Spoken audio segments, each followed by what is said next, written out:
来看宜兰县的阿姨哦，单要去托婴中心的排队人数拢有几十个。宜兰县的审计室是指出讲，县内公共托婴中心哦，只有322个名额，是严重无够。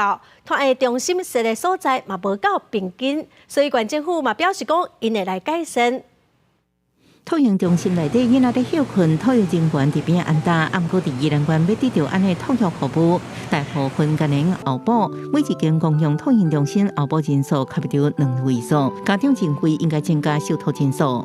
因为现在好像蛮多小家庭的吧，然后就2个人都双薪的也蛮常见的，女生现在比较多在上班。是。对啊，那他们就没有地方可以。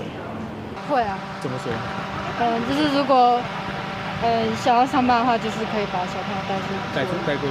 审计室调查，宜兰县公共托婴中心核准受托人数干了312人，只占宜兰县因会甲2会人口总数5213人的6.18%，而且三星、大同甲南澳这偏乡乡镇并无设置。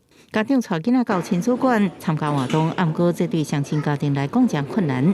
宜兰县政府为增加县内托育量能，伫偏乡亲子馆提供定点认托服务。大同南澳这偏乡地区，那3工前告知将囡仔带到亲子馆认托，解决无公共托育中心的问题。 增加收托人数，我们会增加，所以到年底的话，我们会变成14家的公共托婴中心，再加上它收托人数可以增加到415位。目前县政府设立托婴中心营收容数已经增加到351人，未来加上国公所设立托婴中心，收容量已提悬到585人，到时阵后补情形就得到缓解。后续新兴小组化甲受托状况，佮评估是不是增加收容量。记者综合报道。